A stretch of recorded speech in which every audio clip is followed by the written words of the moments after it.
Pack कैसे बना सकते हैं, वो भी आयुर्वेदिक तरीके से। किस तरह से आयुर्वेद में फेस पैक बनाने के लिए कहा गया है, ये जो फेस पैक आपको मैं बता रही हूँ, इसी के साथ साथ मैं आपको एक टी भी बताऊंगी जिसे पीकर आपको जो आपकी इम्यूनिटी सिस्टम है आप उसको इंक्रीज कर सकते हैं, बढ़ा सकते हैं। आपकी जो हेल्थ है, आपके शरीर में जितने भी टॉक्सिन्स बन रहे हैं उन्हें आप ख़त्म कर सकते हैं इस चाय को पीकर। और ये जो चाय है वो 100% नेचुरल है। विटामिन सी की अगर बॉडी में आपके डेफिशिएंसी है कहीं ना कहीं, तो ये जो चाय है वो आपकी विटामिन सी की जो डेफिशिएंसी है उसे कम करेगी। इसके साथ ही आप इसमें और हर्ब्स ऐड कर सकते हैं जिससे ये जो चाय है वो और इफेक्टिव बन जाएगी। और जिस तरह से आजकल चारों तरफ माहौल बना हुआ है अपनी इम्यूनिटी को बढ़ाने के लिए, उस तरह से इस चाय को अगर आप दिन में एक बार इसका सेवन करते हैं तो ये आपके लिए बहुत हेल्पफुल रहेगी। इस जो पीरियड अभी चल रहा है उसमें आपको लड़ने में काफ़ी मदद देगी।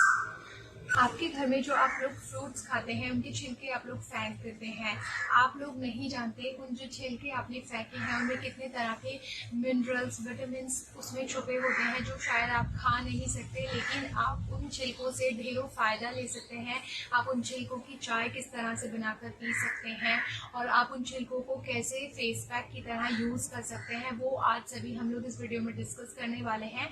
मैं आपको बताना चाहूँगी कि जो संतरा होता है, अगर आप संतरा घर में खाते हैं, ऑरेंज, तो ऑरेंज के अंदर का जो फ्रूट होता है उसे आप लोग खाते हैं, बट उसका जो छिलका है आप लोग उसे फेंक देते हैं।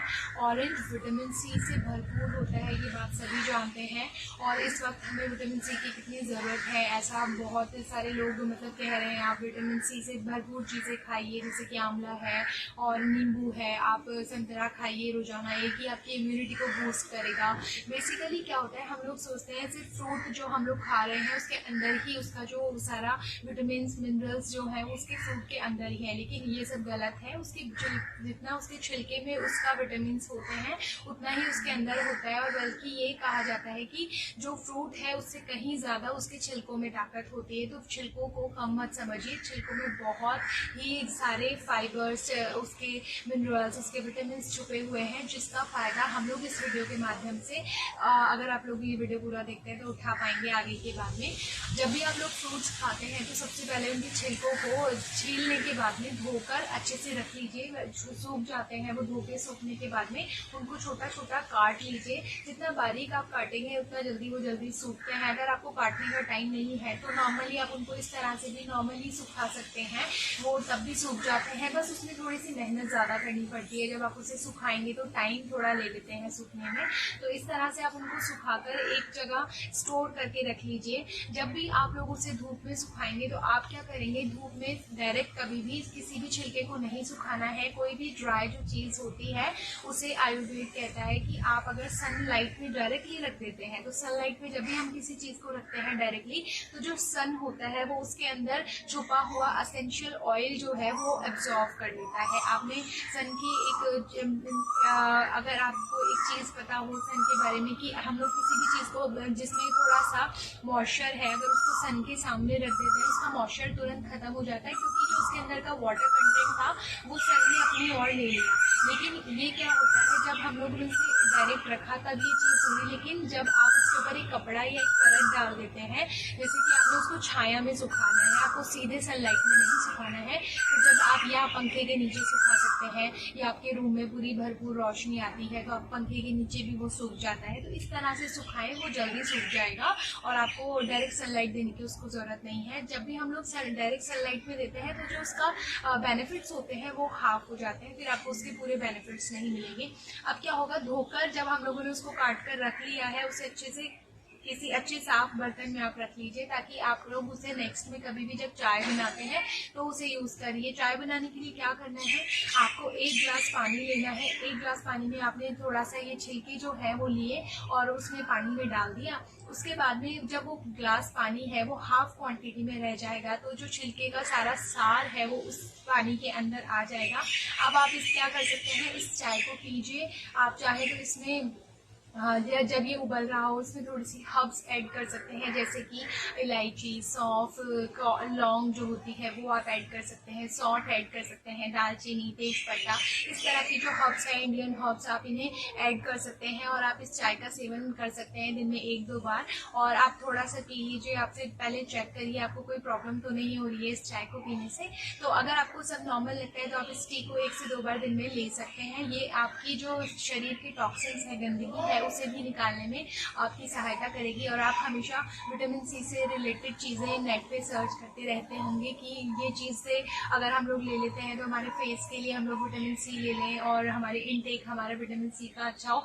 अगर किसी की फुर्सत नहीं है, जैसे कि उसको भगवान ने नहीं दिया कि वो डेली एक अनार लेकर आए, रोजाना एक अनार खाए या विटामिन सी से रिलेटेड फ्रूट्स खा सके, तो आप बिल्कुल भी परेशान मत होइए। जितना उसके छिलकों में ताकत है ना, उतना उसके फ्रूट्स में ताकत नहीं होगी। आप जब भी सीजन आता है, जब वो चीज़ सस्ती हो जाती है, आप लेकर आ जाइए, तब आप उन फ्रूट्स का एंजॉय करिए। और बाकी के दिनों में उनके जो छिलके हैं उन्हें स्टोर करके सुखा कर रख लीजिए। ये आपके पूरे साल चलेंगे और ये बिल्कुल जल्दी खराब नहीं होते। बस आपको ध्यान यही रखना है वो कंप्लीट अच्छे से सूख गए हों। जब आपको इसकी चाय बनानी है तब तो आपको मैंने बता दिया है, इसको आपको अच्छे से सुखा कर रख लेना है। और अगर आप गीले चीज़ों की भी चाय बनाना चाहते हैं तो ये भी आपके लिए बहुत फ़ायदा करेगी। और अब आपको मैं बताना चाहूँगी इसके छिलके के पाउडर बनाने के बारे में। इसका फेस पैक किस तरह से तैयार करना है। इसका फेस पैक बनाने के लिए आपको क्या करना है, इनको कम्प्लीटली सुखा लेना है। उसके बाद में जब ये अच्छे से सूख जाएंगे, उसके बाद में आप जब ये अच्छे से सूख जाएंगे, एकदम क्रिस्पी वाले, मतलब आपके हाथ से तोड़ने पर एकदम ब्रेक हो रहे हैं, तो आपको इसको ब्लेंडर में जाकर, जार में जाकर इसको ब्लेंड कर लेना है। कम्प्लीटली ब्लेंड करिए। फिर उसके बाद में एक बारीक छलनी की सहायता से इसको छान लीजिए, क्योंकि क्या होता है इसके थोड़े थोड़े मोटे मोटे जो इसके पार्टिकल्स हैं वो रह जाते हैं इसके अंदर। और अगर आप उनको छान लेते हैं तो एकदम बारीक पाउडर आपको मिल जाएगा।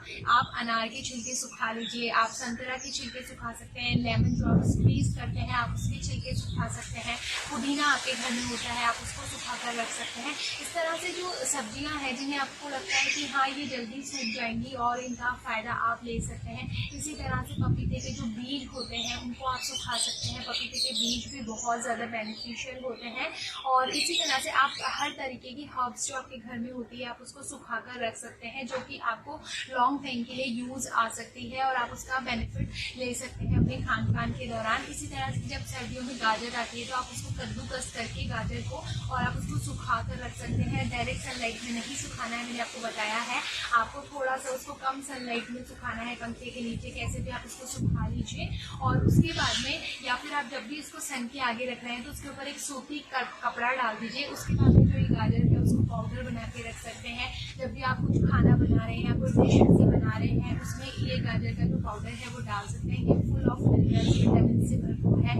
इसी तरह से आप आंवले का पाउडर बना सकते हैं। तो मैंने आपको ये पाउडर्स बनाने सिखा दिए हैं कि किस तरह से आपको आयुर्वेदिक, जो हम लोगों को नेट पे आजकल इतने सारे पाउडर्स देखने को मिलते हैं और हम लोग सोचते हैं कि ये 40 रुपीज़ का है, 90 रुपीज़ का और 200, 300, ना जाने कितने कितने मतलब उनकी मुँह मांगी कीमत हम लोग उसको देने को तैयार हो जाते हैं। तो ये काम आप घर में भी कर सकते हैं अगर आपके पास थोड़ा सा समय आप लोग निकालें तो। इसी तरह से आप नीम के पौधे से नीम जो होती है उसको निकाल कर पत्तियों को सुखा सकते हैं। और उसके बाद में आप जैसे जामुन जो है, जो अब इस सीज़न में आने वाला है, आगे थोड़ा सा जो सीज़न है उसमें आने वाला है, उसमें आप गुठलियाँ धो करके जामुन की इसी तरह से सुखा कर रख सकते हैं। इसका आपको पाउडर आगे बना सकते हैं।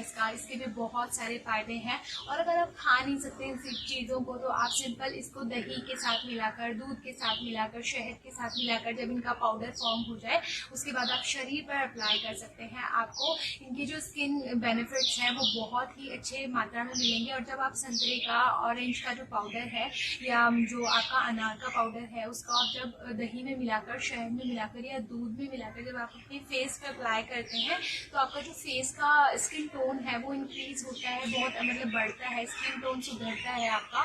और आपकी जो दाग धब्बे, झाइयाँ, रिंकल्स, बहुत सारी ऐसी तकलीफ है फेस की जो आप लोग सोचते हैं कि इस क्रीम को यूज़ करने से हो जाएंगी, वो सिर्फ और सिर्फ इन फेस पैक को यूज़ करने से धीरे धीरे चली जाएंगी। अगर आप लोगों को मेरी आज की वीडियो अच्छी लगी तो प्लीज़ कमेंट बॉक्स में कमेंट करके ज़रूर बताइएगा। आगे मैं आप लोगों को किस टॉपिक के ऊपर वीडियो बनाकर दूँ ये भी आप मुझे कमेंट बॉक्स में। अगर आप लोगों को मेरे वीडियोज़ अच्छे लगते हैं तो मुझे please like, share, subscribe subscribe ज़रूर कीजिए। तब तक के लिए जय श्री